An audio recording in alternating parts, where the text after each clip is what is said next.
19व्या शतकापर्यंत तुम्हाला जगातली खूप मोठाली शास्त्रज्ञ खगोलशास्त्रज्ञ कुंडली मांडताना दिसतात, पण 20व्या शतकामध्ये मात्र या विषयांचं बायफर्केशन झालं। तोपर्यंत संपूर्ण जगामधल्या खगोलशास्त्राच्या अभ्यासामध्ये लक्षात यायला लागलेलं होतं की जो काही ग्रहगोलांच्या गतीचा आणि स्थितीचा वगैरे बाकीचा अभ्यास केला जातो तो सगळा खरा आहे, तो करेक्ट आहे, तो ॲक्युरेट आहे, पण त्याच्या आधारावर जे लोकांचं भविष्य सांगितलं जातं, लोकांच्या जीवनाचं फलित सांगितलं जातं, त्यामध्ये मात्र तथ्य नाही। म्हणून मित्रांनो, जी ॲस्ट्रॉलॉजी नावाचा हा विषय होता, ज्याला पूर्वी ज्योतिर्विद्या असं म्हणत असत, त्यातून ॲस्ट्रॉनॉमी हा भाग वेगळा काढण्यात आला आणि उरलेला चाऊन चोथा झालेला आणि वाया राहिलेला भाग म्हणजे ॲस्ट्रॉलॉजी आहे। आज जगातल्या कोणत्याही वैज्ञानिक विद्यापीठामध्ये ॲस्ट्रॉलॉजी शिकवलं जात नाही, ॲस्ट्रॉनॉमी मात्र जगातल्या सगळ्या विद्यापीठांमध्ये शिकवलं जातं। ॲस्ट्रॉनॉमीचा अभ्यास इतका ॲक्युरेट आहे की माणूस चंद्रावर जाऊन पोहोचला, यानामधनं पुन्हा परत आला, 1 सेकंदाचा जरी फरक पडला असता दिशांबाबत वेळांबाबत तरी यान पोचून परतू शकलं नसतं। इतका ॲक्युरेट ॲस्ट्रॉनॉमीचा अभ्यास आजच्या काळामध्ये विकसित झालेला आहे।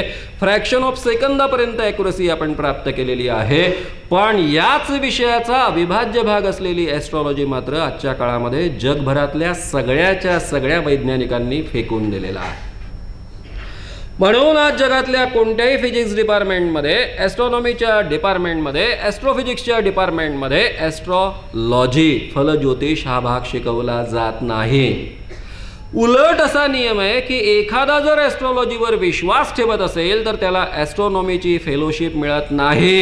इतक्यापर्यंत निगेशन तयार झालेलं आहे, त्याची खिल्ली उडवली जाते, त्याची खऱ्या अर्थानं टिंगलटवाळी केली जाते। जगातलं पहिलं सायन्स ॲस्ट्रॉनॉमी आहे हे आपल्यापैकी प्रत्येकाला माहिती आहे आणि ते ज्योतिषांच्या शास्त्रामधनं निर्माण झालेलं आहे। त्याबद्दल जे काही आदरयुक्त आपल्याला व्यक्त करायचं असेल ते आपण अवश्य केलं पाहिजे की या ज्योतिर्विद्येमधनंच आजचं अत्यंत ॲक्युरेट जगातलं पहिलं ॲस्ट्रॉनॉमी नावाचं सायन्स विकसित झालेलं आहे।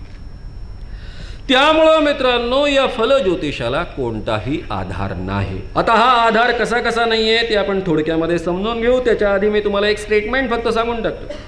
द ह्युमॅनिस्ट नावाच्या एका जर्नलमध्ये 1975 ते 8 च्या दरम्यान एक अतिशय मोठं स्टेटमेंट छापून आलं। त्यामध्ये जगातल्या सगळ्या 186 वैज्ञानिकांनी एक मत व्यक्त केलं। त्यामध्ये 19 नोबेल प्राइज विनर शास्त्रज्ञ आहे आणि या शास्त्रज्ञांमध्ये भारतामधल्या एकाच माणसाची सही आहे, त्याचं नाव आहे सी चंद्रशेखर, ज्यांना नोबेल प्राइज मिळालेलं होतं। आता मित्रांनो, या सगळ्याच्या सगळ्या 186 वैज्ञानिकांनी काय मत मांडले की ॲस्ट्रॉलॉजी म्हणजे फलज्योतिष, लोकांचं जे भविष्य सांगितलं जातं त्या शास्त्रामध्ये काही तथ्य नाही, त्याला कोणताही आधार नाही, मानवी जीवनावर ग्रहगोलांचे कोणतेही परिणाम होत नाहीत।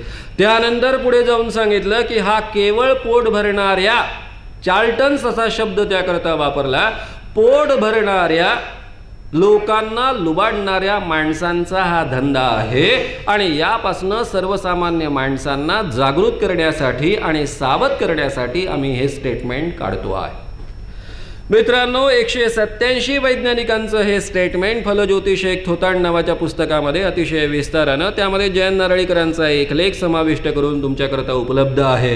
कारण या आजच्या व्याख्यानामध्ये मी सगळेच्या सगळे डिटेल्स घेऊ शकणार नाही। आता यातल्या प्रॅक्टिकल भागाकडे मी वळतोय आणि त्याला सुरुवात करतो आहे। मित्रांनो, ॲस्ट्रॉलॉजी या विषयामध्ये अनेक भाग आहेत। आपण एकदा फलज्योतिष म्हटलं की न्यूमरोलॉजी येते। न्यूमरोलॉजी म्हणजे अंक भविष्य, तुमची जन्मतारीख सांगितली, त्याची गोळाबेरीज केली, त्यातनं जो आकडा निघतो त्याच्या आधारावर तुमचं भविष्य। पामिस्ट्री येतं, हातांच्या हस्तरेषांवरनं भविष्य सांगितलं जातं। त्यानंतर फेस रिडिंग येतं, चेहऱ्यावरनं आपलं भविष्य सांगितलं जातं। त्यानंतर रमल आहे, या पद्धतीच्या कितीतरी पद्धती आहेत, नाडी परीक्षा आहे, अमुक आहे, तमुक आहे, तमुक आहे, तमुक आहे, त्या सगळ्यांमध्ये आपण शिरणार नाही। ज्या सगळ्यात जास्त गाजलेल्या शाखा आहेत त्याचा फक्त इथे उल्लेख करत पुढे जाऊया।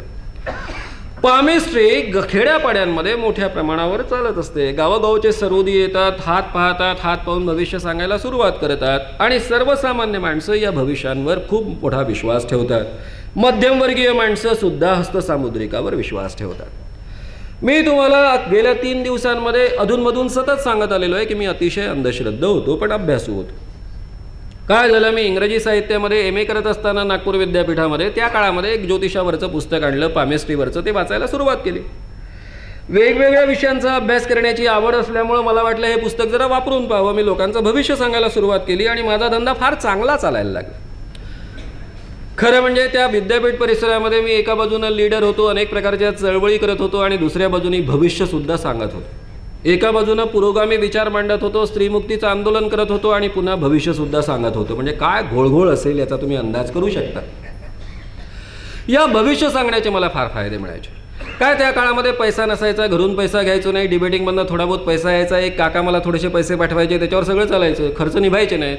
मग आमचं सुरू झालं की बाबा आता पैसे तर घ्यायचे नाही भविष्य सांगण्यासाठी, पण आमचा 4-5 लोकांचा एक ग्रुप आहे. या 4-5 लोकांना एक खारा खाऊ घालायचा, छानपैकी चहा पाजायचा, म्हणजे किमान चहा पाण्याचे खर्च सुटायचे. त्यामुळे हळूहळू काय व्हायला लागलं की हे रोज भविष्य सांगण्याच्या पद्धतीमध्ये रोज नवे नवे पोरं यायचे, नव्या नव्या मुली यायच्या. मग एकाच वेळेस खरा खा, एकाच वेळेस चहा प्या, मग काही मजा यायची नाही. मग आम्ही अपॉइंटमेंट द्यायला सुरुवात केली आणि अपॉइंटमेंटचे फायदे काय मिळतात ते मला त्यातनं हळूहळू कळायला लागले. तुम्हाला एक प्रसंग सांगतो म्हणजे तुम्हाला नेमका अंदाज येईल. आता हे भविष्य सांगत असताना मला हळूहळू लक्षात यायला लागलं की हातांच्या रेषांच्या आधारावर भविष्य सांगण्यापेक्षा चेहरा पाहत पाहत भविष्य सांगितलं ते जास्त ॲक्युरेट ठरतं. त्यामुळे हळूहळू त्या पद्धतीनं ती सवय डेव्हलप झाली. एकदा मी एका मुलीचं भविष्य सांगत होतो सायकोलॉजी डिपार्टमेंटच्या. तिने मला हळूच सांगितलं की आमच्या डिपार्टमेंटची अमुक अमुक मुलगी आहे, तिचं पण तुम्ही भविष्य सांगणार काय? म्हटलं कोण मुलगी आहे? तिने नाव घेतलं. ती आमच्या इथल्या कलेक्टरांची मुलगी होती आणि त्या परिसरातली ब्युटी क्वीन मानली जायची. आम्ही हे सगळं परिसरातल्या कॅन्टीनमध्ये सुरू असल्यामुळे सगळ्यांनी आजूबाजूच्या लोकांनी कान टवकारले. त्या दिवशी शुक्रवारचा दिवस होता, शनिवारी मला डिबेट होतं. त्यामुळे म्हटलं शनिवारी तर शक्य नाही, ठीक आहे तिला अपॉइंटमेंट दे, सोमवारची दे. ती म्हणाली किती वाजता? म्हटलं ठीक आहे संध्याकाळी 4 वाजता, म्हणजे गर्दी कमी असते कॅन्टीनमध्ये, बरेचसे क्लासेस संपलेले असतात त्यावेळेस 4 वाजता. हे अनेक हॉस्टेलमधल्या मुलांनी ऐकलं, माझ्यासोबत बसलेल्या ग्रुपने ऐकलं आणि सगळीकडे चर्चा सुरू झाली की ही कलेक्टरांची जी आपल्या कॉलेजमध्ये येणारी, आपल्या परिसरामध्ये येणारी ब्युटी क्वीन आहे, तिचं भविष्य श्याम सांगणार आहे सोमवारी संध्याकाळी 4 वाजता. बरं ती मुलगी काय व्हायची? सरकारी गाडीमध्ये फरकन बसून यायची, फटकन क्लासला जायची, फरकन खाली उतरायची, फरकन बसून गाडीतनं चालली जायची. अनेकांना ती धड पाहायला सुद्धा मिळायची नाही, त्यामुळे पाहण्याचं सुद्धा आकर्षण.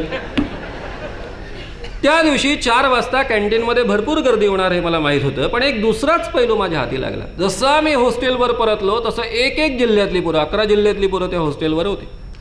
एक जिल्ह्यातली पोरं येऊन सांगायला लागली, अरे तिचे वडील आमच्या गावी असताना असं असं झालं, तिच्या मोठ्या बहिणीचं एक प्रेम प्रकरण झालं होतं, मग त्यांनी त्या पोराला पोलीसमध्ये टाकलं. इथपासून सगळेच्या सगळे इतके डिटेल्स यायला लागले.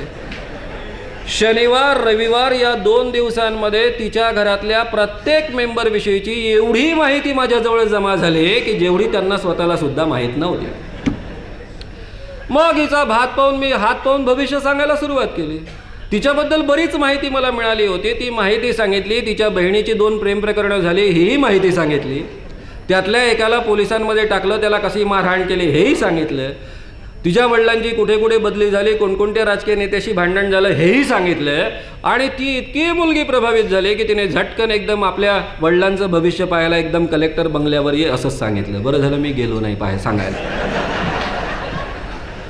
त्यातून माझ्या लक्षात आलं की अपॉइंटमेंटच्या माध्यमातून खूप चांगली माहिती आपल्याला मिळवता येते आणि त्याचा उपयोग करता येतो. पण मित्रांनो, हे सगळं भविष्य त्या काळामध्ये सांगत असताना काही ठोकताळे निर्माण झाले आणि म्हणून मला पुढच्या काळामध्ये अतिशय चांगल्या पद्धतीनं ज्योतिषांना एक्सपोज करता आलं. त्याचं ते कारण असावं. काय होतं, कोणतीही दिसायला देखणी पोरगी असले की त्या परिसराचा अभ्यास आपला असतोच. हाताचं भविष्य पाहता पाहता सांगायला सुरुवात करायची की तू दिसायला फार देखणी. आता खरं म्हणजे दिसतंच आहे, त्यावर आणखी खुश होते पोरगी. त्यानंतर तिला सांगायचं तू दिसायला देखणी आहे, पण कधी कधी या देखणेपणाचा तुला फार वैताग होतो. तुला वाटतं आपण देखणं नसतो तर बरं झालं असतं, कारण लोक फार त्रास देतात. सारखे पोरं मागे मागे येत राहतात. आमच्या परिसरातली ती प्रथाच आहे की पोरगी बरी दिसली की तिच्या मागे मागे गेलंच पाहिजे. विधिलिखितच आहे जणू काही या पद्धतीनं वागण्याची. मग त्यामध्ये हळूहळू बोलत जायचं, चेहरा पाहत जायचा. पण लोक सतत मागे लागतात, याचा त्रास होतो तरी तुला मनातनं बरं वाटतं. आता सायकोलॉजीचा मुद्दा आहे. एवढे लोक आपल्या मागे लागतात हे मनातनं बरंच वाटतं. अलीकडच्या काळामध्ये एक जण खूपच तुझ्या मागे लागलेला आहे. चेहऱ्याकडे बरं पडलं, तिने असा चेहरा वाकडा केला की समजायचं नाही तसा तो लागतोय पण तुझ्या लक्षात येत नाहीये. समजा तिचा चेहरा खुल्ला की मग म्हणायचं तो खूप मागे लागतोय, तुझ्या लक्षात येतोय आणि तुला मनातनं आवडत आहे, कारण चेहरा खुल्ला आहे, दिसतच आहे ना. या पद्धतीनं हे भविष्य खुलवत जायचं असतं, या पद्धतीनं सांगत जायचं असतं आणि मग हळूच सांगायचं की तुझ्या मनात पण आजकाल जरा फार चलबिचल सुरू आहे, तिचा चेहरा पुन्हा खुलला की लक्षात येतं तू प्रेमात पडते, झालं सगळंच्या सगळं या पद्धतीनं भविष्य रंगवत जायचं. एखादा शेतकऱ्याचा मुलगा नाव सांगितलं, आडनाव सांगितलं की कळतो कोण काय आहे, आडनावावरनं जाती फटाफट कळायला लागतात. मग या पद्धतीचा शेतकऱ्याचा मुलगा महिना कोणता आहे, आताचा महिना आहे सप्टेंबर, म्हणजे शेतकऱ्याच्या अडचणीचा काळ. तू खाऊन पिऊन फार सुखी आहे, घरी भरपूर काही आहे, दिसतंच आहे ना अंगावर, त्याशिवाय का कसा कपडा राहणार. पण आजकाल मात्र फार अडचणीत आहे, माहीतच आहे ना सप्टेंबरचा महिना आहे, अडचणीतच आहे, शेतकऱ्याजवळ पैसाच नसतो त्या काळामध्ये. या पद्धतीनं भविष्य रंगवत जायचं. हळूहळू माझ्या लक्षात आलं की हातांच्या रेषांच्या आधारावर आपण भविष्य सांगतो त्यापेक्षा त्याचं आडनाव, त्याचा चेहरा आणि चेहऱ्यावरचे हावभाव याच्या आधारावर अधिक चांगल्या पद्धतीनं ॲक्युरेट भविष्य सांगतायत. पण मित्रांनो, माझी नेहमी सवय राहिली की भरपूर एखाद्या विषयाचा अभ्यास करायचा. मी मार्केटमध्ये गेलो, पुन्हा 2 हस्तसामुद्रिकाची पुस्तकं विकत घेतली आणि सगळंच्या सगळं माझं बारगळलं प्रकरण. कारण ते तिन्ही पुस्तकं एकत्र वाचत असताना याचं त्याच्यासोबत जुळत नाही, त्याचं त्याच्यासोबत जुळत नाही हे माझ्या लक्षात आलं आणि यात काही अर्थ नाही आहे हे लक्षात आलं. आणि ते प्रकरण मी थांबण्याच्या मूडमध्ये असताना एक भयानक गोष्ट घडली आणि नंतर मी ते थांबवलं. इतर ज्योतिषांसारखा मला सुद्धा सवय लागली होती अपघात सांगण्याची. मी प्रत्येकाला सांगायचो की अलीकडचे 3 महिने जरा सावध राहा, डेंजरस आहे. या 3 महिन्यामध्ये एक मोठा अपघात घडण्याची शक्यता आहे. पण तुझी आई फार धर्मभोळी असल्यामुळं तिच्या स्वतःच्या धार्मिक शक्तीमुळं कदाचित तू वाचशील, पण अदरवाईज फार मोठा धोका होण्याची शक्यता आहे. म्हणजे दोन्ही डगरीवर हात. वाचली तर कशामुळे वाचली आणि काही झालं तर भविष्य खरं. सायकोलॉजी डिपार्टमेंटचीच एक मुलगी अशी लुनानं आमचा असा चढाव आहे, त्या चढावावर चढत होती. चढावावर चढत असताना तिकडून ट्रक येत होता आणि तिला मी नुकतंच भविष्य सांगितलं होतं की येत्या 15 दिवसामध्ये तुझ्या जीवनामध्ये फार मोठा अपघात होण्याची शक्यता आहे, जरा सांभाळून राहा. तो रोरावत येणारा ट्रक तिने पाहिला आणि तिच्या डोक्यामध्ये फटकन मुद्दा आला की श्यामनी सांगितलं आपल्याला होणारा अपघात कदाचित हाच तर नाही ना. काही क्षण ती हडबडली, तिला काही आपली लुना बाजूला घेता आले नाही. एवढ्या वेगामध्ये असलेल्या ट्रकने सुद्धा मोठ्या मुश्किलीनं त्या ड्रायव्हरने स्वतःवर ताबा मिळवला. त्यांनी साईडला घेतली, ही मुलगी दूर फेकल्या गेली, ती वाचली, पण तिच्या पूर्ण लुनाचा चेंदामेंदा झाला.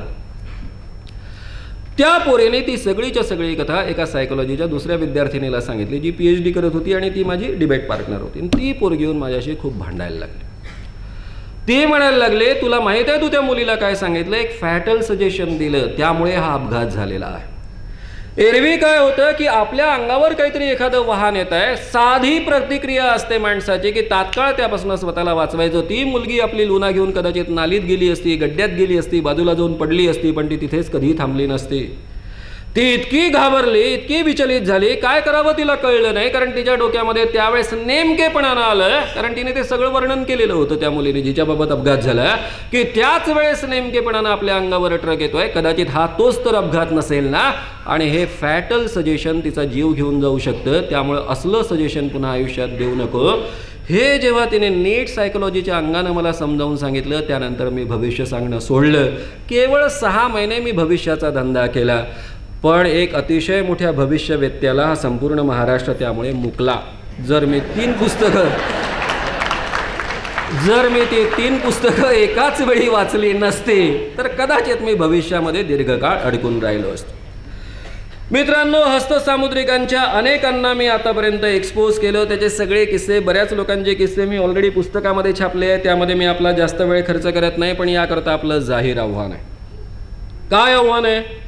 ज्योतिषांनी स्वतः ठरवावं की हातावरच्या कोणत्या रेषांच्या आधारावर तो माणूस कोट्याधीश आहे की नाही सांगता येतं, हे त्यांनी ठरवावं.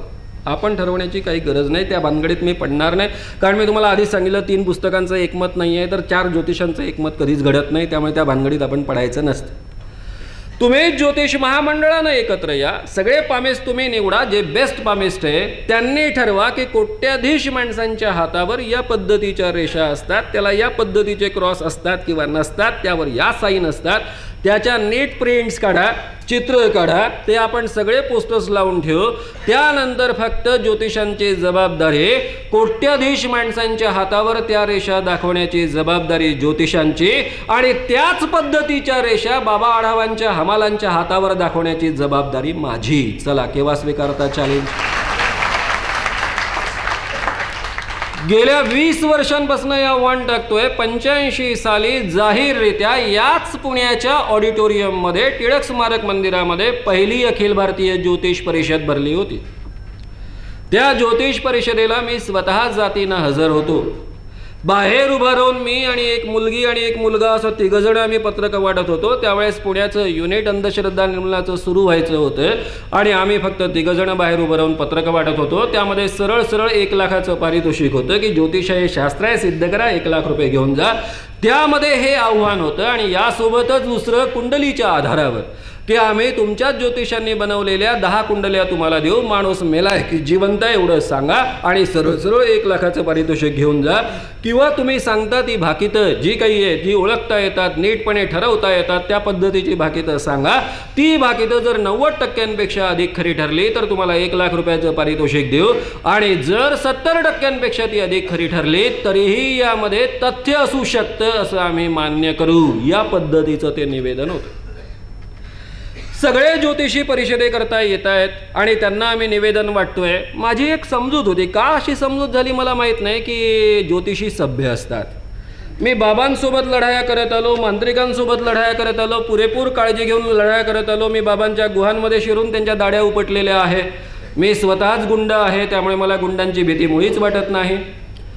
पण मी इथे मात्र 2-3च मुलांसोबत आलो. त्याचं एक मात्र कारण होतं की ज्योतिषी अतिशय सभ्य असतात असं कुठेतरी माझ्या डोक्यामध्ये होतं. कारण ही मध्यमवर्गीय जमात आहे, ही काही मारामारी नाणामारीच्या असल्या भानगडींमध्ये पडणार नाही अशी माझी समजूत होती. मित्रांनो, 3 दिवस सारखा, कारण या पद्धतीनं 3 दिवस चालणारी परिषद रोज माझ्यावर टीका व्हायची. मी त्यांना वेळ मागितली की ठीक आहे, तुमची एवढी मोठी परिषद आहे, तुम्ही माझ्या आव्हानाचं काही उत्तर देत नाही आहे तर मला 10 मिनिटाचा अवधी द्यावा. जेवढा मला लग्गा लावणं शक्य होतं तेवढा लग्गा लावला. त्यांच्या मीटिंगमध्ये चर्चा झाली. आमच्या भागातनं, मराठवाडा विदर्भातनं आलेले जे ज्योतिषी होते, ज्यांनी माझी भाषणं ऐकली होती, त्यांनी विरोध केला की बिलकुल याला वेळ नका देऊ. 10 मिनिटात सुद्धा पूर्ण आपल्या ज्योतिष संमेलनाचं 12 वाजवून टाकेला. बिलकुल 10 मिनिटं द्यायचे नाही. तोही वेळ दिला नाही. समारोपाच्या व्याख्यानाला मी हजर होतो आणि समारोपाच्या व्याख्यानाला हजर असताना, आतमध्ये असताना इथे फार मोठमोठी मंडळी बसली होती. आपले कालनिर्णयकार होते, BN पुरंदरे होते, डॉक्टर, असली मोठमोठी मंडळी बसलेली आणि त्यांच्या पुढ्यामध्ये मला भरपूर शिव्या देण्याचा प्रोग्राम चालू होता. शेवटी मी उभा राहिलो. म्हटलं, तुम्ही नुसत्या शिव्या देतात, आव्हानही स्वीकारत नाही, आव्हानही नाकारत नाही, दोन्ही करत नाही आणि मला 10 मिनिटं बोलू पण नाही देत. असं मी म्हटल्यावर मला त्यांनी इथून उचललं डुकरासारखं आणि बाहेर नेऊन टाकलं. त्यावेळेस मी त्यांना बाहेर जाता जाता म्हणालो, मी तुम्हाला सभ्य समजून मी या पद्धतीनं वागलो. पुढच्या वर्षी तुमचं ज्योतिष संमेलन जिथे कुठे असेल त्या ठिकाणी मी येईल आणि खऱ्या अर्थानं अंधश्रद्धा निर्मूलन समितीचं कार्य काय असतं ते तुम्हाला दाखवेल. मित्रांनो, मग 1986 साली धुळ्याला ज्योतिष परिषद भरवण्यात आली. धुळ्याला का भरवण्यात आली? कारण जो वाघ, पुढे ज्याला अटक झाले, त्या वाघ बाबाचं प्रचंड प्रस्थ होतं आणि त्याचे किमान 500 पेड गुंड होते आणि त्या गुंडांमुळं ती परिषद सुरक्षितपणे पार पडेल असं त्यांना वाटलं. त्या गुंडांना प्रचंड घाबरायचे, कारण त्या गुंडांनी गावातल्या अनेक पत्रकारांना भर चौरस्त्यामध्ये नागवं करून गावभर धिंड काढलेली होती. एवढी त्यांची दहशत होती. मी धुळ्यामध्ये आजूबाजूच्या सगळ्या परिसरातल्या कार्यकर्त्यांना घेऊन 15 दिवस आधी उतरलो. 15 दिवस आधी उतरल्यानंतर संपूर्ण रोज 3 कार्यक्रम या पद्धतीनं 45 कार्यक्रमांनी संपूर्ण परिसर पिंजून काढला. शाळांमधले कार्यक्रम केले आणि गंमत सांगतो मी तुम्हाला, ज्यावेळेस ज्योतिषी यायला लागले म्हणजे त्यावेळेस वातावरण इतकं टेन्स होतं की इनामदार त्यावेळेस, जे पुढे आपले महासंचालक राहिले, त्यावेळेस नाशिकचे DIG होते, त्यांना काही दिवस येऊन धुळ्यामध्ये मुक्काम ठोकावा लागला आणि 15 दिवस हा तमाशा आम्ही सगळा केला. मला सारखं विचारलं जायचं पोलीस खात्यातर्फे, तुम्ही ज्योतिष संमेलनात जाऊन काय करणार? मी त्यांना म्हणायचो, मी काही करणार नाही, मी लोकशाही म्हणणारा नागरिक आहे, मी लोकांची जागरूकता निर्माण करतोय, लोकांचं प्रबोधन करतोय. ही माझी पद्धत नाही आहे की मी ज्योतिषांच्या संमेलनामध्ये जाऊन गोंधळ घालणार. मी जर असा गोंधळ घालायला लागलो तर बाकीचे लोक माझ्या कार्यक्रमात येऊन गोंधळ घालतील. अरे, लोकशाही आहे, त्यांना आपला मत मांडण्याचा अधिकार आहे. उद्या चोरांना सुद्धा संमेलन आयोजित करण्याचा अधिकार असला पाहिजे. पोलीस हसायचे गमतीनं, खरंच नाही येणार का? म्हटलं, खरंच नाही येणार हो, माझा कोणताही कार्यकर्ता तिथे जाणार नाही, गेला तरी ऐकायला जाईल, गोंधळ घालायला जाणार. आणि पोलिसांवरचं टेन्शन वाढू नये म्हणून ज्या दिवशी ज्योतिष परिषद सुरू होणार होते त्याच्या आदल्या दिवशी पोलिसांना सांगून मी माझ्या कार्यकर्त्यांसोबत ते गाव सोडलं. मित्रांनो, हे सगळं 86 साली केलं. त्यानंतर अमरावतीला आम्ही हे केलं. त्यानंतर नागपुरामध्ये अखिल भारतीय ज्योतिष परिषद झाली 95 साली. त्यावेळेस सुद्धा आम्ही इतका गोंधळ घातला गावभर की गावात जाणाऱ्या प्रत्येक ज्योतिषाला हे दिसायचं, ज्योतिषांनो आधी आव्हान सिद्ध करा. 1 लाख, त्यावेळेस 5 लाखाचं झालं होतं, आणि त्यानंतर लोकांचं भविष्य सांगा. तोपर्यंत लोकांना लुबाडण्याचे धंदा बंद करा. आम्ही एवढं वातावरण वाढवलं की माझे मित्र नितीन गडकरी, जे महाराष्ट्राच्या सार्वजनिक बांधकाम खात्याचे मंत्री राहिलेले आहेत, विरोधी पक्षनेते आहेत, एकीकडे आम्ही सोबत काम करायचो, एकीकडे एकत्र असायचो, त्याला मी सारखं आव्हान करत होतो, कारण तो होता स्वतः स्वागताध्यक्ष. कसला? ज्योतिष संमेलनाचा. तो ज्योतिष संमेलनाचा स्वागताध्यक्ष आणि मी विरोधक. बरं, आम्ही दोघंही विवेकानंदांचे फॅन, विवेकानंदांवर अनेकदा एकत्र भाषणं दिलेली, तोही डिबेटर मीही डिबेटर. तरुण भारतात आम्ही एकत्र असायचो. या सगळ्या पार्श्वभूमीवर मी त्याला सारखं आवाहन करत होतं, आता आठव रे बाबा तो विवेकानंद, विवेकांनी ज्योतिषाबद्दल काय म्हटलेलं आहे ते आठव रे. त्याचा परिणाम असा झाला की जगाच्या इतिहासामध्ये पहिल्यांदा असं घडलं असेल की स्वागताध्यक्षच नाहीसा झाला संमेलनापासून. त्याने माझं एवढंच काम केलं की त्या कार्यक्रमाचं उद्घाटन आपले मुख्यमंत्री मनोहर जोशी करणार होते, ते पण आले नाही. आता स्वागताध्यक्ष गायब आहे बिचारा आपल्या पक्षाचा, तर ते कशाला येतील? या पद्धतीनं अत्यंत दहशतीच्या वातावरणामध्ये ती परिषद पार पडली. त्या परिषदेतला एक किस्सा सांगून मी पुढे जातो. त्या परिषदेमध्ये जाहीर परिसंवाद पत्रकारांनी आयोजित केला. पहिल्या प्रेस कॉन्फरन्समध्ये मला पत्रकारांनी विचारलं, काय म्हणावं तुम्ही आपली मतं मांडता, तुम्ही एवढी व्याख्यानं घेता, गावभर गोंधळ घालतात, त्यांची इकडे परिषद असते, ते असं बोलतात, त्याला काय अर्थ आहे का? जरा तुम्ही एकत्र एका व्यासपीठावर काय येत नाही? म्हटलं गेली इतकी वर्ष मी प्रयत्न करतोय, तुम्ही प्रयत्न करा. आम्ही बोलावलं तुम्ही याल. म्हटलं एका पायावर, माझं कामच आहे ते, मी जर असं आलो नाही तर माझ्या कामाला काही अर्थ नाही आहे. मग ते आणि तुम्ही एका व्यासपीठावर. म्हटलं आम्ही पत्रकार संघ आयोजित करतो. म्हटलं आनंदाने आयोजित करा. त्यांनी राम शेवाळकरांवर जबाबदारी सोपवली. कोण माणूस येऊ शकेल? सगळ्यात मोठा ज्योतिषी पकडा, चिल्लर चल्लर ज्योतिषी नको, म्हणून त्यांनी डायरेक्ट साळगावकरांना पकडलं. शेवाळकर येताना मला फोन करून सांगतात नागपुरात आल्यावर, अरे श्याम, यावेळेस छान परिसंवाद होणार, साळगावकरांनी होकार दिलेला आहे. म्हटलं बरं, आनंदाची गोष्ट आहे. मी हळूच त्यांना म्हटलं, पण होकार दिला त्याचं काही लेखी आणलं का तुम्ही? अरे काय, ते माझे मित्र आहे, मला असं फसवतील काय? म्हटलं नाही, लेखी आणलं असतं तर बरं केलं असतं. त्यानंतर महाराष्ट्र टाइम्सचा आमचा पत्रकार तो सांगायला लागला, मी मुंबईला गेलो होतो, साळगावकरांशी पर्सनली बोललो, नक्की येणार आहे. सगळ्या पत्रकारांनी बिचाऱ्यांनी जय्यत तयारी केली, आता परिसंवाद होणार आहे. आणि साळगावकरांनी ऐनवेळी सांगितलं की आमच्या श्री भटांनी सांगितलं की बिलकुल परिसंवादामध्ये जायचं नाही, म्हणून मी येत नाही, मला परवानगी मिळाली नाही, म्हणून मी परिसंवादामध्ये बोलत नाही. का बरं साध्या परिसंवादामध्ये ही माणसं उभी राहायला तयार होत नाही? त्याचं कारण मित्रांनो, माझा इतक्या वर्षाचा अभ्यास मला सांगतो की ज्या ज्योतिषाने 5 वर्ष ज्योतिष सांगण्याचा धंदा केला, त्या ज्योतिषाच्या लक्षात येतं की ज्योतिषामध्ये काहीही अर्थ नाही, केवळ law of probability. Law of probability म्हणजे काय, मी पहिल्याच दिवशी तुम्हाला नीट समजावून सांगितलेलं आहे, पण जे लोक नवे असतील त्यांच्याकरता थोडक्यात मी सांगतो. एखाद्या बाईला मुलगा होणार की मुलगी होणार याचं कोणीही भाकीत करू शकतं. जर आपल्यापैकी प्रत्येकानं प्रत्येक गरोदर बाईला मुलगा होणार असं सांगितलं, 1000 बायकांचं भाकीत केलं, तर त्यापैकी 500 बायकांना मुलगा होऊ शकतो, 500 बायकांना मुलगी होऊ शकते. हा निसर्गाचा नियम आहे. एकतर बाईला मुलगा होतो किंवा मुलगी होते, दोनच पॉसिबिलिटी आहे. संख्याशास्त्राप्रमाणे ज्यावेळेस त्या बाईला 500 बायकांना मुलगा होतो, त्या बायकांना मुलगा झाल्यानंतर ज्योतिषाचं भाकीत मात्र 100% खरं ठरतं. कारण बाईला जो मुलगा होतो तो काही कमी टक्क्यांनी होत नाही, पूर्ण 100%च होतो. त्यामुळे तिच्या दृष्टीनं ते 100% खरं भविष्य असतं. ती त्या ज्योतिषाची प्रचंड प्रसिद्धी करते. ज्या 500 स्त्रियांना मुलगी होते त्याबाबत भविष्य खोटं ठरलं हे त्या बाईला कळतं, पण ती म्हणते या ज्योतिषाला कळलं नाही, आपण दुसऱ्या ज्योतिषाकडे जाऊ, तिसऱ्या ज्योतिषाकडे जाऊ. ही जी लॉ ऑफ प्रॉबेबिलिटी आहे ती एक्सप्लेन करण्याकरता मी पुन्हा एक छोटंसं उदाहरण दिलं होतं की आपण परीक्षेला बसलोय, होय किंवा नाही टिक मार्क करा. गाईला 4 पाय असतात, गाढवाला 2 शिंग असतात, या पद्धतीचे प्रश्न आहेत. मला एकाही प्रश्नाचं उत्तर येत नाही म्हणजे माझी लायकी भोपळ्याची आहे. पण मी जर सारेच्या सारे प्रश्न हो टिक मार्क केले तर मला 30%, 50% किंवा 70% असे कोणतेही मार्क्स मिळू शकतात. मला एकाही प्रश्नाचं उत्तर माहीत नसताना सुद्धा 30%पासून 70%पर्यंत मार्क मिळू शकतात. ही आहे लॉ ऑफ प्रॉबेबिलिटी. याच्या भरोशावर ज्योतिषांचा धंदा चालतो. कोणताही ज्योतिषी केवळ लॉ ऑफ प्रॉबेबिलिटीच्या भरोशावर 70%पर्यंत करेक्ट भविष्य सांगू शकतो. म्हणून 70%पर्यंत भविष्य जर ठरत असेल तर ते केवळ ठोकताळे आहेत. त्याच्या पलीकडे खरं ठरत असेल तर ते सायन्स असण्याची शक्यता आहे, हे आपण सर्वसामान्य माणसानं समजून घेतलं पाहिजे. आणि आजपर्यंत ज्योतिषांच्या सगळ्या अभ्यासांमध्ये, ज्योतिषशास्त्रावर जेवढे अभ्यास झाले त्या अभ्यासांमध्ये कधीही संख्याशास्त्रीय हा नियम लॉ प्रॉबिबिलिटीचा ओलांडता आला नाही. म्हणून या शास्त्राला शास्त्र म्हणून आजपर्यंत मान्यता मिळालेली नाही, हे कृपया आपण समजून घ्या. आता मित्रांनो, दुसरा आपला महत्त्वाचा मुद्दा आपण पाहूया फेस रिडिंगचा.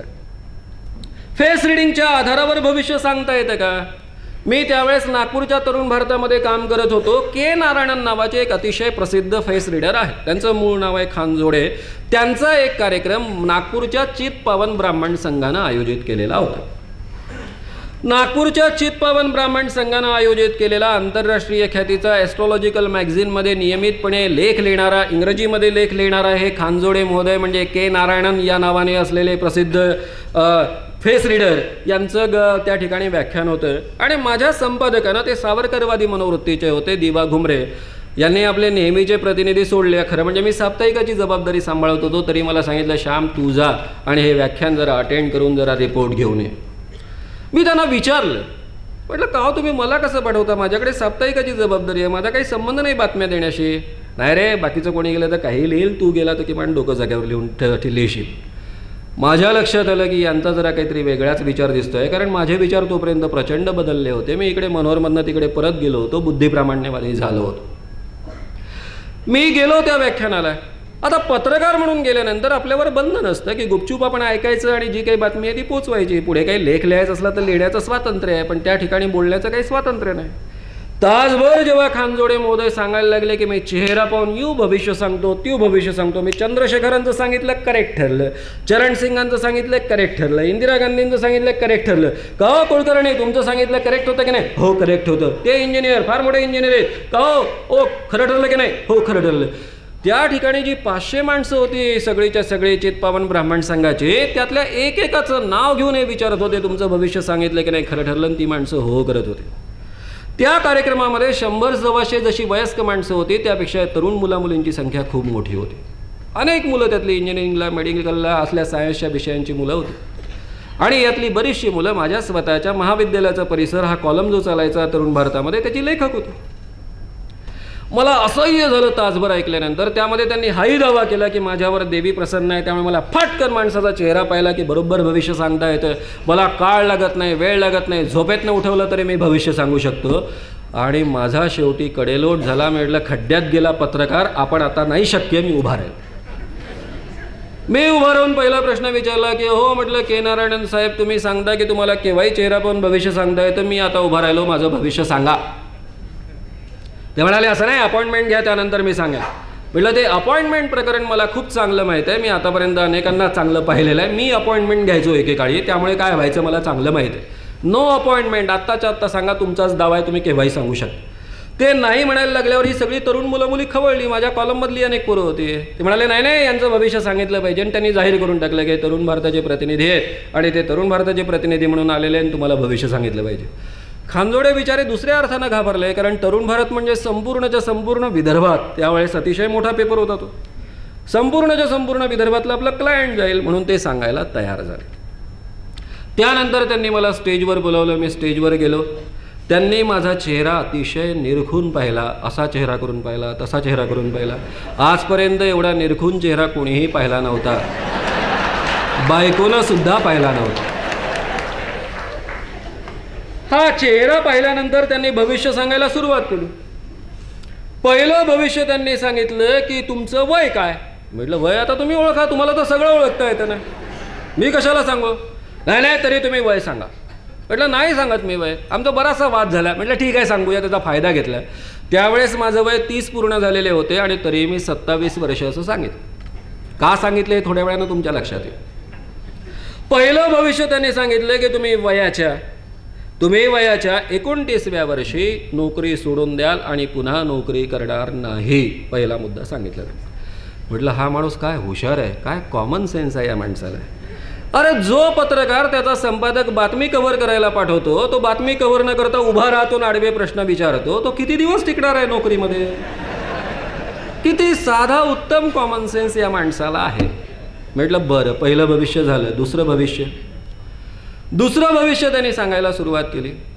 तो असं म्हणाला की तुमच्या जीवनामध्ये तुम्हाला काही फुकटाफुकटी मिळणार नाही, सगळं तुम्हाला स्वकष्टार्जित मिळवावं लागेल. माझे फाटके कपडे, फाटकी चप्पल, सगळा फाटका अवतार पाहून त्यांनी सांगितलं. तरीही मी त्याला क्रॉस क्वेश्चनिंग केलं. म्हटलं का हो, म्हटलं काही संपत्ती वगैरे आईवडिलांकडनं वगैरे मिळण्याची? माझा अवतार पाहून त्याला वाटलंच नाही की याच्या घरी काही असू शकते. त्याने सांगितलं बिलकुल नाही. म्हटलं काही वडिलार्जित इस्टेट वगैरे? बिलकुल नाही. तिसरं भविष्य त्याने सांगितलं तुम्हाला 3 मुलं होतील. म्हटलं पहिल्या 2च्या वेळी याचा कॉमन सेन्स बरोबर चालला, पण 3 मुलं होतील हे बाकीच सांगताना आणि कॉमन सेन्स का नाही वापरला? आजच्या काळात 3 एवढे मूर्ख वाटले का याला समोरची माणसं? म्हटलं आणखी काय? तो म्हणाला नाही, बस झालं 3 भविष्य, आज माझी एवढीच शक्ती चालते, याच्या पलीकडे नाही.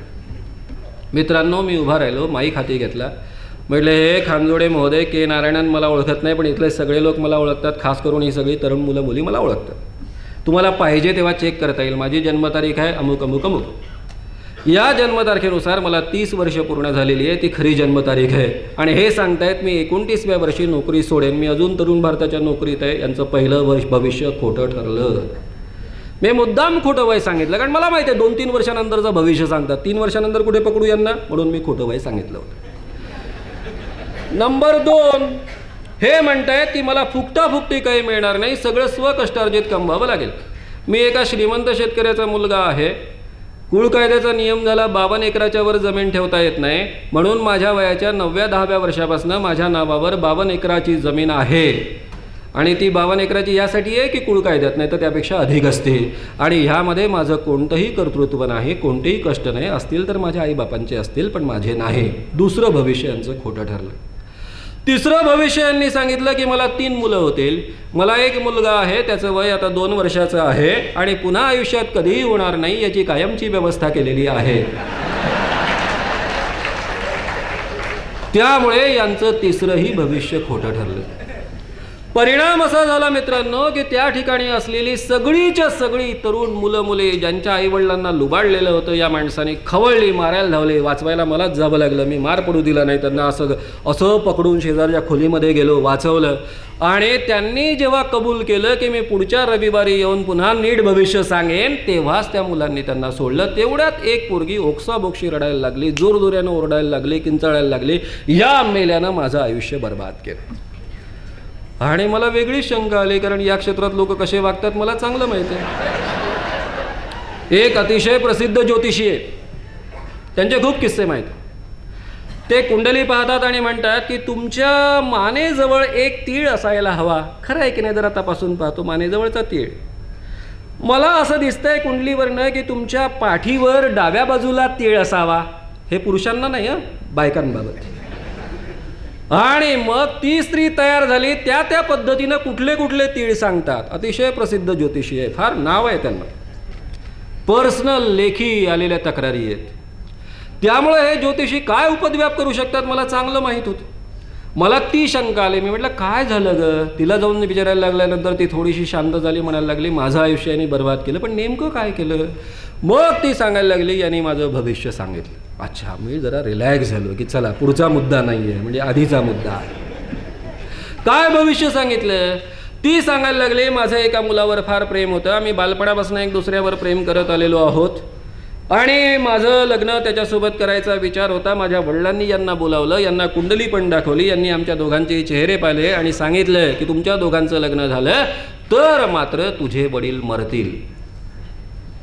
माझा जो नवरा मुलगा म्हणजे माझा प्रियकर मुलगा होता, तो इंजिनियर होता, चांगली डिग्री प्राप्त झालेला इंजिनियर होता. त्याचा या गोष्टीवर विश्वास नव्हता. तो वारंवार समजवत होता मला की या ज्योतिषांच्या सांगण्यामध्ये काही अर्थ नसतो, त्याला काही अर्थ नाही आहे. पण माझी स्वतःची श्रद्धा असल्यामुळं आणि आपल्या प्रेमाखातर आपल्या वडिलांचा बळी जाऊ नये म्हणून मी लग्नाला नकार दिला. मी त्यावर म्हटलं एवढंच ना ग, आता काय बिघडलंय? हे तुझे वडील दिसत आहेत ना, बिचारे अतिशय खिन्न चेहरा करून, अतिशय काहीतरी आपल्या हातून आयुष्यात फार मोठी चूक झाली या पद्धतीचा चेहरा करून एक गृहस्थ उभे होते. ते म्हणाले हो माझे वडील आहे. म्हटलं आता त्यांनी हे सगळं पाहिलेलं आहे, तुझं त्या मुलाशी लग्न होईल, तू कशाला काळजी करते? आता काय उपयोग? तो 2 वर्ष थांबला आणि त्यांनी लग्न करून टाकलं. मित्रांनो, आपल्याला हसू आलं, पण त्या मुलीचं अख्खच्या अख्खं जीवन त्यामुळे उद्ध्वस्त झालेलं होतं. या पद्धतीनं कितीतरी ज्योतिषी अशी भाकीतं सांगत असतात आणि तुमच्या माझ्या जीवनावर वेगळा परिणाम करून जातात. आता तुम्ही म्हणाल हे झालं हो, ते हस्तसामुद्रिक झालं, न्यूमेरॉलॉजी मधले शकुंतला देवी नागपूरमध्ये मुक्कामाला आले, मोठाले पोस्टर झळकले, पेपरमध्ये जाहिराती झळकल्या, God can tell correct fortune, so can Shakuntala Devi. हे सगळं प्रसिद्ध झाल्यावर पत्रकार लोक माझ्या मागे लागले, काय रे याला एक्सपोज करतो, त्याला एक्सपोज करतो, आंतरराष्ट्रीय ख्यातीची शकुंतला देवी आहे, तिचं काय करणार. मला सगळे कामधाम सोडून शकुंतला देवीच्या मागे लागावं लागलं. शकुंतला देवी, तिला म्हटलं आव्हान स्वीकार. ती म्हणाले कोण हे आंधळे लोक आहे, त्यांचं आव्हान मी स्वीकारत नाही. तिला वारंवार सांगत होतो आम्ही आंधळे नाही आहे, अंधश्रद्धा निर्मूलन समिती म्हणजे आंधळ्यांची समिती नाही आहे, ही लोकांना डोळस करण्याची समिती. पण तिला काय सल्ला मिळाला काय नाही. तिने म्हणाले तुम्हाला जे करायचं ते करा. मग आमचं पुढच्या दिवशीपासून आंदोलन तिच्या समोर सुरू झालं. सकाळी 11-12 वाजता काय झालं, आपल्या दिवशी तिला आव्हान टाकताना मी 3 प्रश्न विचारायला सांगितले, कारण तिथे 4 दिवस बुक झाले होते. 3 मिनिटांमध्ये एक माणूस 300 रुपये त्यांनी द्यायचे आधी भरले. त्याला 3 मिनिटं मिळतील, 3 प्रश्न विचारायचे, न्यूमरोलॉजीच्या आधारावर तुम्ही गेल्या जन्मतारीख सांगायचे, 3 प्रश्न विचारायचे, फडफड ती उत्तर देणार. हा माणूस बाहेर टणकन बेल, दुसरा आतमध्ये. या पद्धतीने तिचे ऑलरेडी 4 दिवस बुक झालेले होते आणि 2 दिवस पार पडलेले होते. मी पेपरमध्ये प्रसिद्ध केले की 3 प्रश्न तुम्ही विचारणार आहात, त्यापैकी 1 प्रश्न माझा विचारा. ऑलरेडी तुम्ही पैसे भरलेत, ज्या लोकांनी पैसे भरले त्यांनी प्रश्न विचारायचा. असे प्रश्न विचारा की ज्या प्रश्नांची उत्तरं तुम्हाला आधीच माहीत आहे. उदाहरणार्थ तुम्हाला जर मेडिकलमध्ये प्रवेश मिळाला असेल तर असा प्रश्न विचारायचा, मला मेडिकलमध्ये प्रवेश मिळेल काय, मी सध्या 12वीला आहे, मिळेल काय. समजा तुमचं लग्न झालं असेल तर माझं लग्न होईल काय, मुलं असतील तर मुलं होतील काय. म्हणजे जे ऑलरेडी तुम्हाला झालेलं आहे त्या पद्धतीनं तुम्ही प्रश्न विचारा. 2 प्रश्न तुमचे रुटीन विचारा, पण 1 माझा विचारा. म्हणजे शकुंतला देवीला खरंच किती भविष्य सांगता येतं हे तुम्हाला नीट कळेल. काय झालं, अनेकांनी ते वाचलं हिंदी पेपरमध्ये आणि मराठी पत्रिकांमध्ये, पेपर्समध्ये प्रश्न छापून आले. इंग्रजी दैनिकांनी आव्हान टाकलं पण प्रश्न छापले नाही. त्यामुळे स्वाभाविकच तिला कळलं नसेल सकाळच्या 8 वाजेपर्यंत की आपल्याबद्दल असे काही प्रश्न विचारायला सांगितलेले. पहिला नंबर एका सरदारजींचा होता 8 वाजता. हे सरदारजी 7 वाजेपासून दारात. सगळं हॉटेल बिचार हडबडून गेलं, कारण ते गावातले इतके श्रीमंत गृहस्थ होते. पहले मेरे को पूछने होते म्हणे 8 बजे तुम्हारी अपॉइंटमेंट है देवी जी, आपको 8 बजे ही कहेंगे. 8 वाजता गेल्या सरदारजींनी पहिला प्रश्न विचारला. साधा पहिला प्रश्न, बहुत दिन हो गए मैं शादी करना चाहता हूँ, मेरी शादी होगी क्या. पहिला प्रश्न. त्या सरदारजीचं वय 45च्या वर होतं. हा पहिला प्रश्न विचारल्यानंतर शकुंतला देवीने सांगितलं नाही, शादी होने के कोई चान्सेस नाही. जवळपास त्या माणसाचं वय 50च्या वर होतं. दुसरा प्रश्न त्याने विचारला, मेरे को कितने बच्चे होंगे.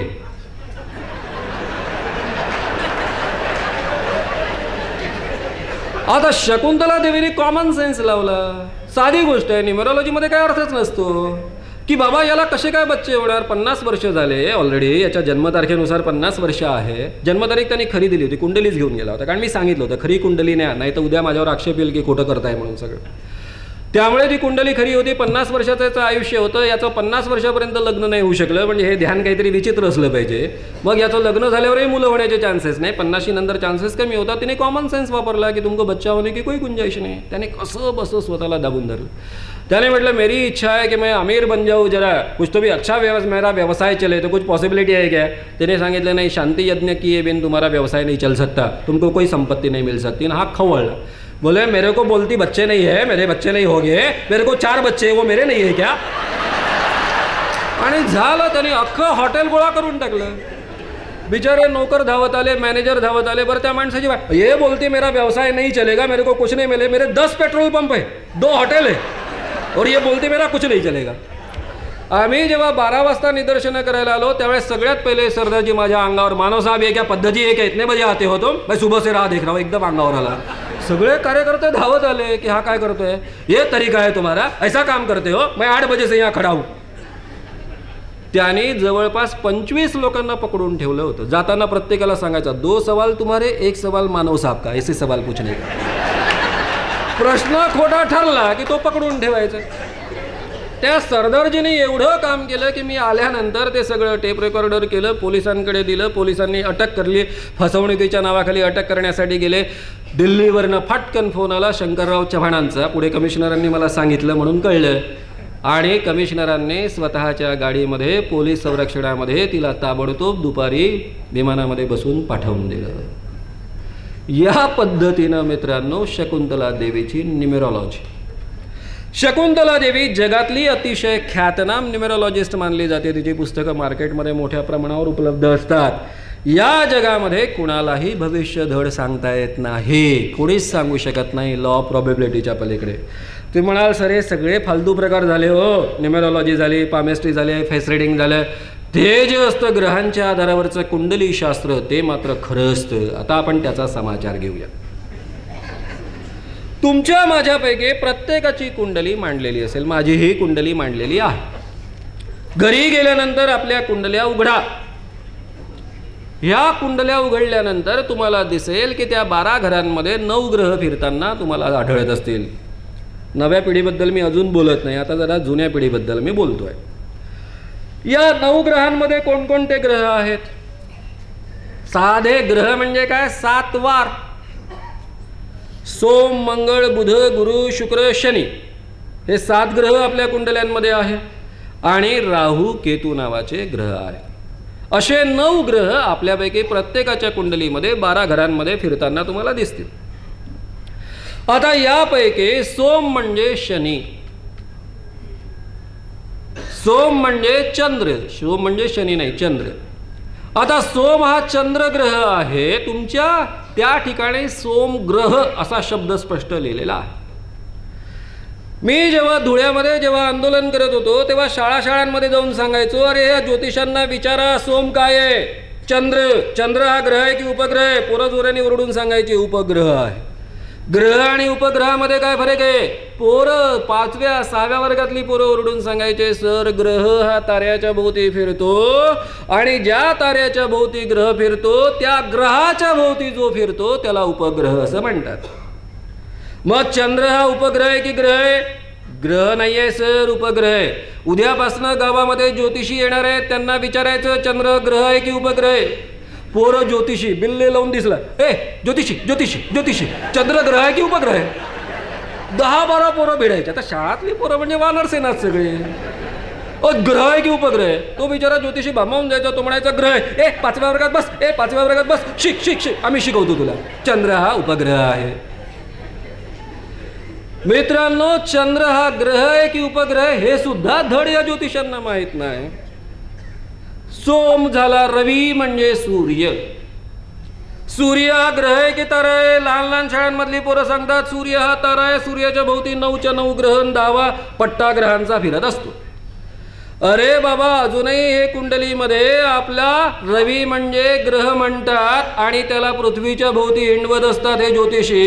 या ज्योतिषांना जाऊन सांगा की पृथ्वीच्या भोवती सूर्य हिंडत नाहीये, सूर्य हा तारा आहे, तो ग्रह नाहीये. पोरांनी ते रस्त्यात चालू करून दिले. तुम्हाला असं वाटेल की केवळ हा गमतीचा विषय नाहीये. मी जेव्हा रोज 15 दिवस 3 दिवसातनं व्याख्यानांमध्ये हे मांडायला लागलो तेव्हा प्रेस कॉन्फरन्स झाली ज्योतिषांची, ज्योतिष महामंडळाची. 3 दिवस आधी पत्रकारांनी प्रश्न विचारला. त्यातले अनेक पत्रकार माझ्या तालमीत तयार झालेले होते धुळ्यातले. त्या पत्रकारांनी प्रश्न विचारल्यानंतर प्रेस कॉन्फरन्समधलं उत्तर आहे एका जबाबदार ज्योतिष महामंडळाच्या अधिकाऱ्याचं. त्याचं काय आहे, आमच्या शास्त्रानुसार चंद्र हा ग्रहच होतो, आमच्या शास्त्रानुसार सोम हा ग्रहच होतो, आमच्या शास्त्रानुसार रवी म्हणजे सूर्य सुद्धा ग्रहच होतो. ते तुमचं काय ते आम्हाला माहित नाही. पत्रकार बिचारे भांबावले. पण एका पत्रकारानं हळूच काढलं आपलं घुसपट. तो म्हणाला, पण माझा मुलगा 6व्या वर्गात शिकतोय, त्याच्या पुस्तकात तर लिहिलेलं आहे की चंद्र हा उपग्रह आहे, सूर्य हा तारा आहे. मग हे सगळं खोटं तुमच्या शास्त्राच्या विरुद्ध आहे. तुम्ही महाराष्ट्र शासनाच्या विरुद्ध आंदोलन करणार काय? एखादा या ज्योतिष महासंमेलनात ठराव करणार काय? त्यावर त्याने उत्तर दिलं की आम्ही आता विचार करू, आमची उद्या बैठक आहे, त्यामध्ये चंद्र हा ग्रह आहे की उपग्रह आहे आणि सूर्य हा तारा आहे की ग्रह याचा विचार करू. तिसरा पोरांना प्रश्न विचारला जायचा, का रे तुम्ही आता ग्रह शिकता शाळेमध्ये, ते कोणकोणते? पोरं फटाफट सांगायचे, युरेनस, नेपच्यून, प्लुटो. पुढचे जोडून. राहू केतू नावाचे ग्रह आहे का? नाही सर. शाळेमध्ये तुमच्या शिक्षकांनी राहू केतू का नाही शिकवले? ते ग्रहच नाही तर कसे शिकवतील? बरं, आजकालच्या पोरांना सगळं माहीत असतं, कसे कसे फिरतात वगैरे सुद्धा माहीत असतं. मग हे राहू केतू नावाचे ग्रह आपल्या कुंडलीत कुठून आले? कुठून आलेत? आहेत ना तुमच्या कुंडलीत, घरी जाऊन पहा ना. राहू केतू नावाचे ग्रहच नाही आहेत. पूर्वीच्या काळी चंद्रग्रहण कसं लागतं, सूर्यग्रहण कसं लागतं हे माहीत नव्हतं. म्हणून मग कल्पना केली जायची की राहू केतू नावाचे साप आहे ते चंद्र सूर्याला गिळतात, किंवा राहू केतू नावाचे काहीतरी असे विशिष्ट पद्धतीचे प्राणी आहेत जे गिळंकृत करतात सूर्यचंद्राला काही काळ, त्यामुळे ग्रहण लागतं, या पद्धतीची कल्पना होती. काही लोकांनी त्यांना राक्षस म्हटलं, कोणी साप म्हटलं, कोणी इतर प्राणी म्हटलं. वेगवेगळ्या कल्चरमध्ये वेगवेगळ्या कल्पना आहेत. पुढे जाऊन कळायला लागले की राहू केतू नावाचे या पद्धतीचे साप असू शकत नाही, काही असू शकत नाही. त्यानंतर ज्योतिषांनी सांगायला सुरुवात केली ते इनविजिबल प्लॅनेट्स आहेत, न दिसणारे ग्रह आहेत. जन्मवेळेच्या आधारावर तुमचं माझं संपूर्ण भविष्य ठरतं. तुम्ही आणि मी कोणत्या राशीमध्ये कशाच्या आधारावर ठरतं माहिती आहे का?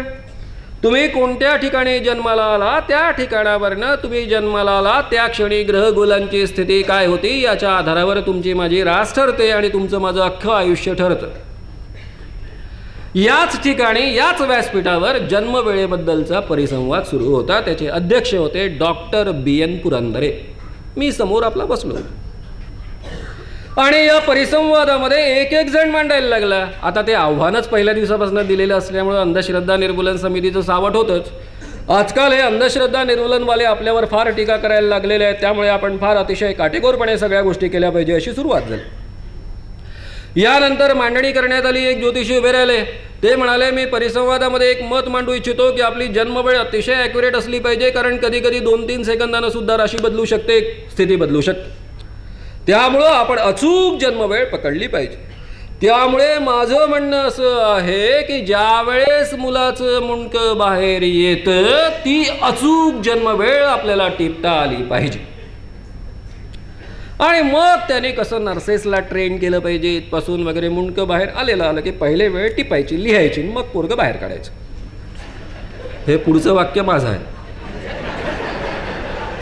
आता मित्रांनो एकाचा झाला, मला फार मनोरंजक वाटत होतं. मी बाजूला बसलो होतो, माझ्या आजूबाजूला कोणी नव्हते, हसू दाबत ऐकत होतो, मी नोट्स काढत होतो. दुसरे ज्योतिषी उभे राहिले की मला यांचं मत मुळीच मान्य नाही, कारण काही वेळेस मुलांचे पाय आधी बाहेर येतात, त्यांना आपण पायाळू म्हणतो. मग मुंडकं बाहेर आलं तीच जर आपण जन्मवेळ पकडली तर पाय बाहेर आधी येणाऱ्या मुलांची जन्मवेळ चुकणार नाही काय?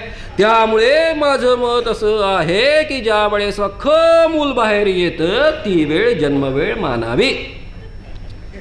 तिसरे ज्योतिषी उभे राहिले की मला या दोघांचंही मत मान्य नाही. माझं म्हणणं असं आहे की मूल जेव्हा असतं नाळीसोबत जोडलेलं तेव्हा ते आईच्या गर्भाशयात असल्यासारखंच असतं. म्हणून ज्या वेळेस डॉक्टर नाळ कापतात आईच्या गर्भाशयासोबतचे तो क्षण म्हणजे जन्मवेळ मानावा.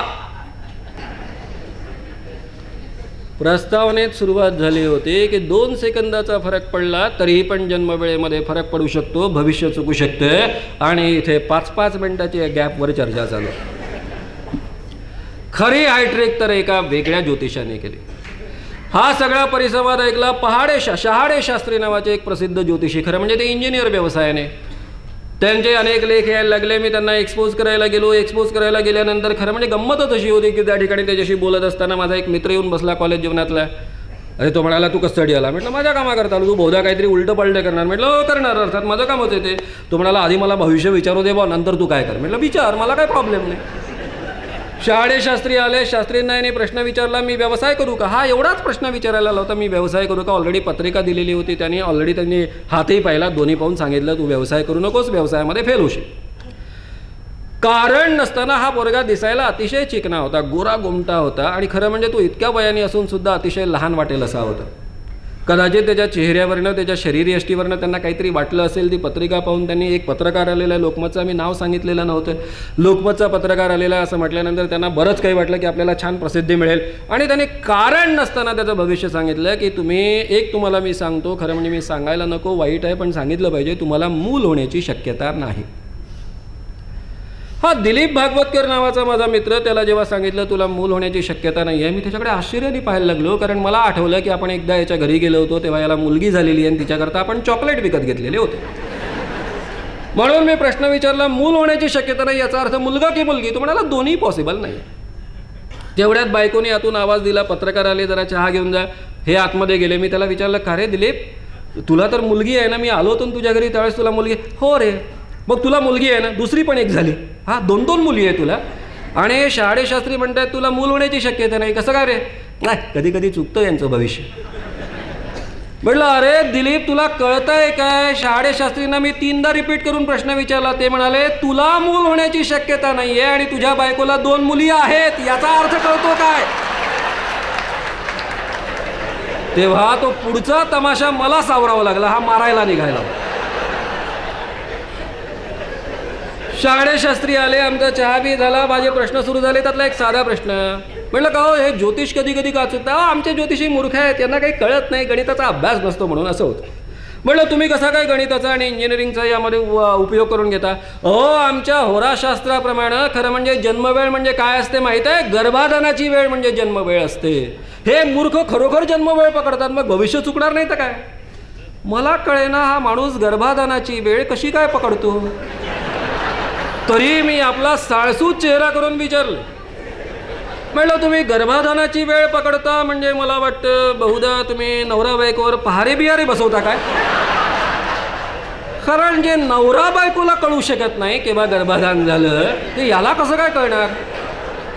त्यावर त्यांनी दिलेलं उत्तर अफलातून होतं. माहीत माझं छप्परच उडायचं बाकी राहील. साधी गोष्ट आहे. मूल जन्माला आलं, ती नेमकी वेळ घ्यायची आणि तिथून बरोबर 9 महिने 9 दिवस 9 तास 9 मिनिट 9 सेकंद मागे द्यायचं. करेक्ट गर्भाधानाची वेळ. आता खरं म्हणजे आपल्यापैकी प्रत्येकाला माहीत आहे की 8व्या महिन्यापासून 10व्या महिन्यापर्यंत केव्हाही मुलाचा जन्म होऊ शकतो. आता मला सांगा, 9 महिने 9 दिवस 9 तास 9 मिनिट 9 सेकंद करणारा असं कसं काय गर्भाधानाची करेक्ट वेळ पकडू शकणार आहे? जर मित्रांनो जन्मवेळेनुसार तुमच्या माझ्या आयुष्यामध्ये आपलं भविष्य ठरू शकलं असतं तर त्याचा सगळ्यात चांगला उपयोग मी माझ्या जीवनामध्ये करून घेतला असता. ठीक आहे, माझ्या आईवडिलांना नाही सुचलं मान्य, पण मला तर सुचलं असतं. बायको गरोदर राहिल्या प्रत्येक वेळी मी पहिल्यांदा गेलो असतो कोणाकडे? ज्योतिषांकडे. अरे गायनेकोलॉजिस्टने सांगितलंय फेब्रुवारीमध्ये मुलाचा जन्म व्हायची शक्यता आहे, फेब्रुवारीमधले जरा चांगले मुहूर्त मला काढून दे. ज्योतिषाने मला सांगितलं असतं की फेब्रुवारीच्या 2 तारखेला जर मूल किंवा मुलगी जे कोणी असेल ते जन्माला आलं तर अगदी नरसिंह रावांसारखा पंतप्रधान बनेल. नंबर 2, जर बुधवारी दुपारी 2 वाजता मूल जन्माला आलं 2 तारखेला तर मात्र शंकरराव चव्हाणांसारखा अधूनमधून मंत्री बनेल. दीर्घकाळ मंत्री पण छोटा मंत्री असा बनेल. नंबर 3, दुपारी 3 वाजता जर मुलाचा जन्म झाला तर मात्र जयंत नारळीकरांसारखा बनेल, सायंटिस्ट बनेल. हे 3 मुहूर्त. बाकी चांगले मुहूर्त नाही. पुढे 4 नंतर जन्म झाला तर काही खरं नाही मुलाचं. हे 3 मुहूर्त घेईन मी आणि ताबडतोब गायनेकोलॉजिस्टकडे जाईन. गायनेकोलॉजिस्ट 2 फेब्रुवारी बुक करा, बरोबर दुपारी 1 वाजता आपला नरसिंहराव जन्माला यायला पाहिजे. गायनेकोलॉजिस्ट मला आधीच सांगेल, मानव फार उशीर झाला हो, सगळ्यांनाच नरसिंहरावांसारखा पंतप्रधान घरात पाहिजे. बुक झालं सगळं, लाखात बुक आहे त्यावेळेस जन्म घालण्यासाठी. बरं शंकरराव चव्हाण जमतं का? नाही, शंकरराव चव्हाण सुद्धा 80,000 सुरू आहे, ते पण तुम्हाला जमणार नाही, एवढे पैसेही जमणार नाही, बुक आहे. जयंत नारळीकरांना भाव नाही फारसा, सायंटिस्ट होऊन काय करायचे? तो मिळू शकेल तुम्हाला, माझ्या एखाद्या मैत्रिणीकडे वगैरे मिळू शकेल. आणि मग मी जयंत नारळीकरांची वेळ दुपारी 3ची बरोबर बुक करेन, माझ्या मुलाला करेक्ट 3 वाजता जन्माला घालेल आणि तो जयंत नारळीकरांसारखा मोठा सायंटिस्ट होईल. हे मी बोलत असताना तुम्हाला हा सगळा प्रकार किती हास्यास्पद वाटतोय हे लक्षात घ्या. मित्रांनो, मुलगा अमुक वेळी अमुक मुहूर्तावर जन्माला आला म्हणून तो कोणीतरी सायंटिस्ट होणार, कोणीतरी पंतप्रधान होणार, कोणीतरी या देशाचा मंत्री होणार, कोणीतरी व्यावसायिक होणार आणि तो सक्सेसफुल होणार. या गोष्टीमध्ये काही तथ्य असू शकतं काय? आणि असतं तर त्याचा आपण किती मोठ्या प्रमाणावर उपयोग करून घेऊ शकलो असतो. मला एक सांगा, आपण सगळेच्या सगळे 12 राशींमध्ये विभागले गेलो. भारताची लोकसंख्या किती आहे? एका राशीमध्ये किती लोक येतात? 8-8, 9-9 कोटी लोक. त्या 9 कोटी लोकांचं भविष्य सारखं असतं. रोज राशी भविष्य आपण पाहतो या पद्धतीनं या राशीच्या माणसांबाबत घडेल. असं जर सारखं भविष्य असण्याची शक्यता असते तर किती वेगळं घडलं असतं. महत्त्वाचा मुद्दा, जीवनामधला अपघात किती महत्त्वाचा भाग असतो. जीवनामधले अपघात किमान ज्योतिषशास्त्राच्या आधारावर आपल्याला वाचवता आले असते. नाहीतरी किमान विमानामध्ये प्रवास करत असताना प्रत्येकाच्या पासपोर्टपासून किती बारकाईनं चौकशी केली जाते. या सगळ्या अधिकाऱ्यांसोबत एक आपला ज्योतिषी असता. पत्रिकेशिवाय आतमध्ये प्रवेश नाही. तुमच्या ग्रहयोगामध्ये काही जीवाला धोका आहे का? त्यामुळे विमानाला अपघात होऊ शकतो काय? आतमध्ये प्रवेश मिळणार नाही. केंद्रीय मंत्री असला तरी आजची विमान यात्रा रद्द, कारण तुमच्यामुळे विमानाला अपघात पडू शकतो आणि सगळेच्या सगळे जीवनातले अपघात आपल्याला वाचवता आले असते. साधी गोष्ट आहे मित्रांनो, विमानाला अपघात होतो आणि सगळीच्या सगळी 200-250 माणसं मरतात. या 250 माणसांच्या जीवनामध्ये मृत्यूयोग असतो काय? पत्रिकांमध्ये तो कधी सांगता येईल काय? आणि नसताना बाकीची माणसं कशी मरतात? या ज्योतिषांना माणूस मेलाय की जिवंत आहे हे कळत नाही. मी अनेकदा प्रयोग केलेले आहेत. ज्यांचा अजूनही ज्योतिषावर विश्वास शिल्लक असेल त्यांना माझी नम्र सूचना आहे, आपल्या आसपास कोणीतरी तरुणपणी कमी वयामध्ये वारलेलं असेल त्याची पत्रिका मिळवा. ती पत्रिका मिळाल्यानंतर त्याचं जर लग्नाचं वय असेल किंवा तिचं लग्नाचं वय असेल तर ही पत्रिका मोठ्यातल्या मोठ्या ज्योतिषांकडे घेऊन जा. मोठ्यातल्या मोठ्या ज्योतिषांकडे घेऊन गेल्यानंतर त्यांना सांगा की ही जी आहे मेलेल्या माणसाची पत्रिका, ती मेलेल्या माणसाची असं सांगू नका की आमच्याकडे या मुलाचं किंवा मुलीचं पत्रिका आलेली आहे, त्याच्यासोबत आमच्या या मुलाची आणि मुलीची जी कोणती खरा मुलगा मुलगीची पत्रिका आणि त्या व्यक्तीला घेऊन जाल त्याच्यासोबत लग्न जुळवण्याचं आमंत्रण आहे. या दोघांचं आम्ही लग्न जुळवू का? पत्रिकेवरनं सांगा. मग ते ज्योतिषी किती छानपैकी दोन्ही पत्रिका पाहतात, टॅली करतात, दोघांची लग्न लावतात, त्यांना पोरबाळं करतात. याचा प्रत्यक्ष अनुभव घ्या. ज्या ज्योतिषांना माणूस मेलाय की जिवंत आहे हेही पत्रिकेवरनं सांगता येत नाही, ते तुमचं माझं भविष्य काय सांगू शकणार? मित्रांनो, खऱ्या अर्थानं आपलं हे जाशय मोठा ज्योतिषी, त्याची नाशिकमध्ये मी जाहीर भांडाफोड केला. तो एक मात्र ज्योतिषी होता जो खऱ्या अर्थानं या ज्योतिषांची परीक्षा द्यायला तत्पर झालेला होता, तयार झालेला होता. अशोक तोमरला आम्ही त्या ठिकाणी, हा ॲस्ट्रॉलॉजिकल इन्स्टिट्यूटचा अतिशय मोठा प्रमुख, गुजरातमध्ये त्याचा प्रचंड मोठा धंदा, नाशिकमध्ये तो धंदा करायला आला. त्याला आम्ही पत्रिका दिल्या. पत्रिकेच्या आधारावर त्यांनी भाकीत सांगायला सुरुवात केली.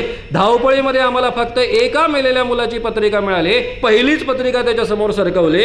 घरातनं आम्हीच खरं भाकीत लिहून आणलेलं होतं त्यांच्या घरच्या लोकांकडून आणि प्रत्येकाच्या सह्या घेतलेल्या होत्या. पत्रकारांच्या हातामध्ये सील केलेले लिफाफे होते. ठरलेलं होतं. काय काय ठरलेलं होतं? या माणसाचं लग्न झालं की नाही, शिक्षण किती आहे, अपघात एखादा मेजर झाला की नाही, या पद्धतीचे 3 मुद्दे होते. चौथा मुद्दा होता हा व्यवसाय करतो की नोकरी करतो, आणि 5वा मुद्दा आणखी असा काहीतरी एक मुद्दा होता. या पद्धतीनं 5 मुद्दे मी सांगू शकतो असं ऑलरेडी त्यांनी अशोक तोमरने कमिट केलं होतं आणि त्या पद्धतीने त्यांनी भविष्य सांगायला सुरुवात केली. पहिली पत्रिका काढली. मला माहीत होतं ही पत्रिका कोणाची, आणि तो सांगायला लागला या मुलाचं वय आता 27 वर्षाचं आहे.